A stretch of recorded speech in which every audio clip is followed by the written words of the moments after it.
The late afternoon sun cast long shadows as Emily Sutton, a bright-eyed 12-year-old, made her way home from school. Lost in her thoughts, Emily hummed a tune, her gaze drifting towards the vibrant hues of the evening sky. The screech of tires jolted Emily back to reality. Strong arms reached out, yanking her into the van's dark interior. Her backpack tumbled to the ground, its contents scattering on the pavement like forgotten dreams.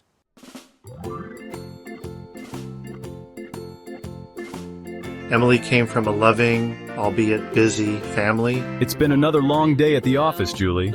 I know, Billy, but at least we have the weekends with Emily.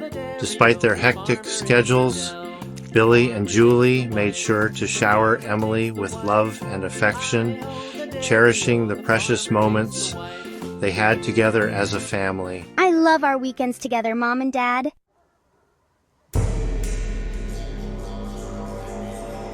Emily struggled against the iron grip, her small body trembling with fear. Hold her tight! Don't let her get away! Panic surged through Emily, choking her. She tried to scream, but her voice caught in her throat, reduced to a whimper. The van lurched into motion, the engine roaring to life like a caged beast.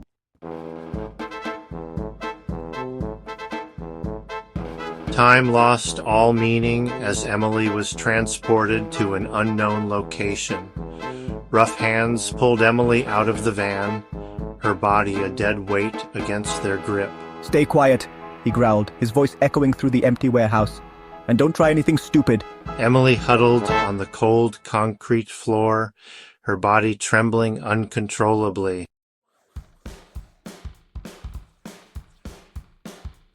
Fear gnawed at Emily's insides, a cold, relentless ache. Hello? Suddenly, the warehouse door creaked open, flooding the space with blinding sunlight. Get up! Your father's on the line. Do something stupid, and you'll regret it. Emily, is that you? Hello?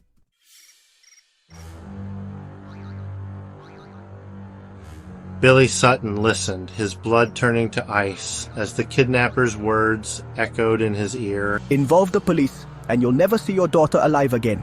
He knew he was walking a tightrope, every decision fraught with danger.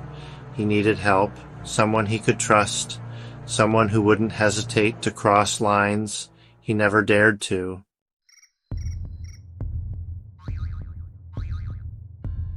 The moment Billy hung up the phone, his hand trembling uncontrollably, Julie sensed something was terribly wrong. Billy, what is it? What happened?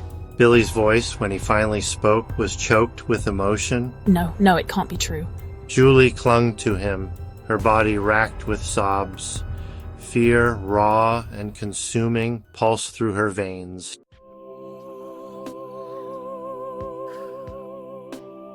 The news, delivered in hushed, frantic whispers, reached her grandmother, Hazel, like a bolt from the blue. Oh, dear Emily.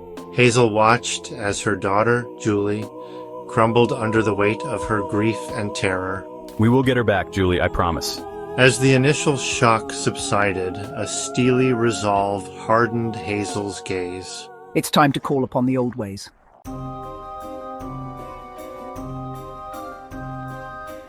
As darkness enveloped the city, Hazel slipped away unnoticed. I must do this for Emily.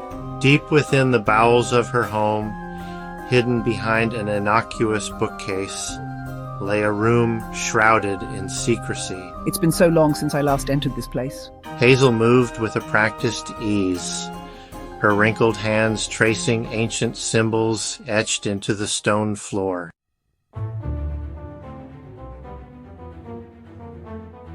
The air crackled with anticipation as Hazel lit the black candles arranged in a circle on the floor. This must work. It has to. From a weathered chest, she retrieved a silver chalice, its surface engraved with arcane symbols. Just a drop of blood. With a steady hand, Hazel pricked her finger, letting a single drop of blood fall into the chalice. For Emily. For my family.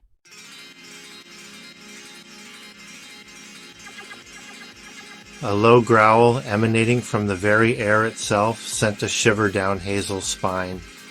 She knew that she had attracted the attention of something ancient and powerful, something born of shadow and rage. The temperature in the room plummeted, a wave of icy air washing over her, chilling her to the bone.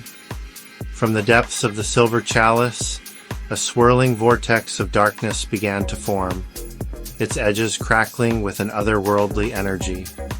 Slowly, a shape began to emerge, its form constantly shifting, its features impossible to discern in the flickering candlelight. Two glowing red eyes, burning with malevolent intelligence, locked onto Hazel's, pinning her in place with their intensity. A voice, raspy and chilling, whispered from the darkness, its words slithering into her mind like venomous snakes. You have summoned me, mortal. What is it you desire? Hazel met the entity's gaze without flinching, her voice unwavering, despite the fear that gnawed at her insides. I seek your aid. I seek vengeance against those who have wronged my family. The entity chuckled, a sound that sent chills down Hazel's spine. Vengeance, a dish best served cold. And what are you willing to offer in return for my services?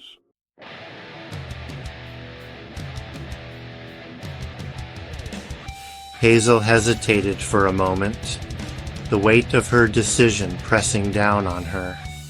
She knew that dealing with such entities came at a steep price, a price that could haunt her for the rest of her days.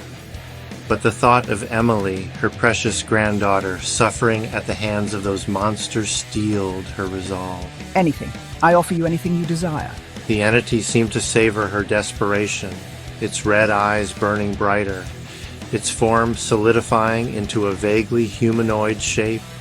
Tendrils of darkness snaked out from the chalice, wrapping around Hazel's wrists, their touch cold and invasive.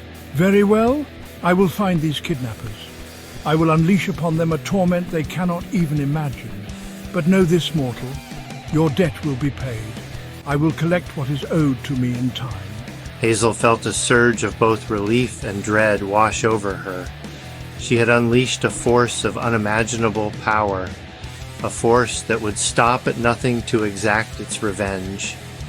But as the demonic entity faded back into the shadows, its laughter echoing in her ears, Hazel couldn't shake the feeling that she had made a terrible mistake, one that would have far-reaching consequences.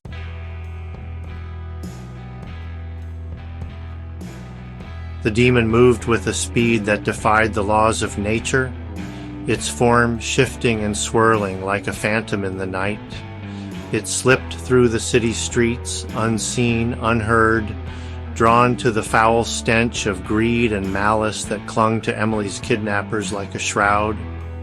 Its first target, the driver of the van, a hulking brute with a penchant for violence and a chilling disregard for human life.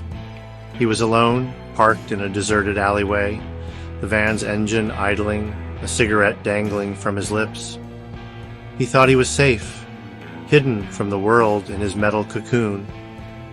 He had no idea that death, cloaked in shadow and reeking of sulfur, was about to come knocking.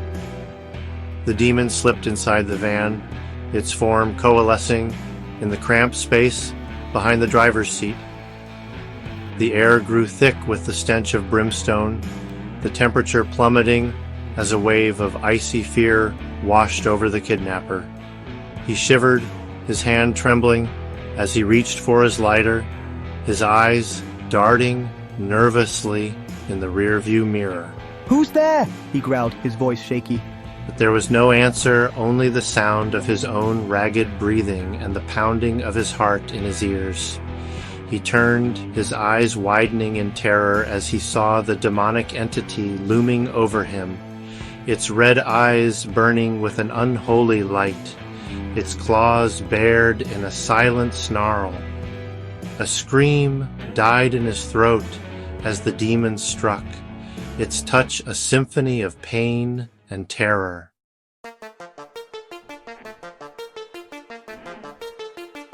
The second kidnapper, a wiry man with a nervous disposition and a penchant for cruelty, met his end in a dingy motel room on the outskirts of town.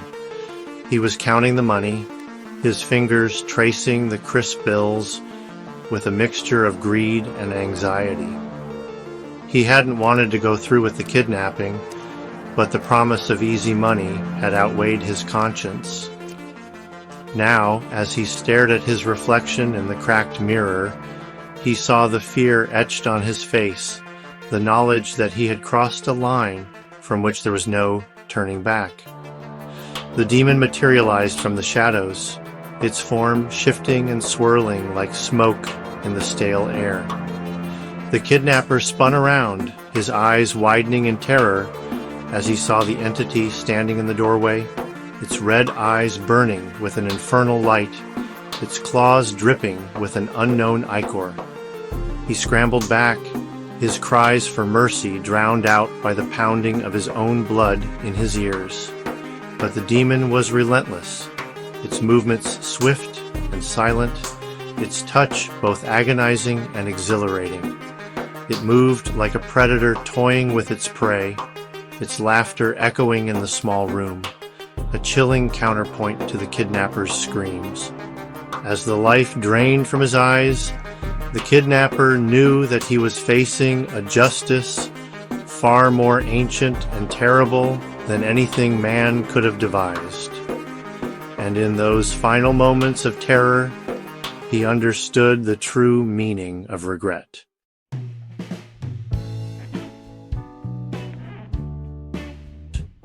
Back in the desolate warehouse, Emily huddled on the cold concrete floor, her mind a maelstrom of fear and despair.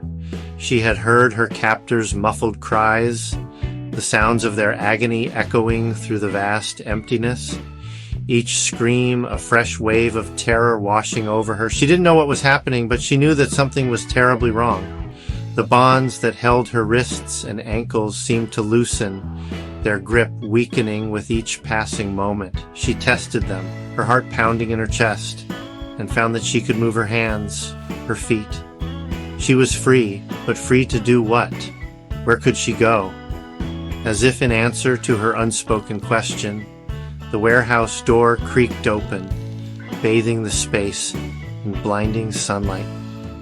Emily shielded her eyes, her heart pounding in her chest. A figure stood silhouetted in the doorway, its form tall and imposing, its features obscured by the glare. Terror warred with curiosity as Emily stared at the figure, her mind struggling to comprehend what she was seeing. Who was this stranger? Was he here to rescue her? Or was he just another threat, another monster in this nightmare from which she couldn't seem to wake? The figure moved towards her, and as it stepped into the light, Emily gasped, her eyes widening in disbelief.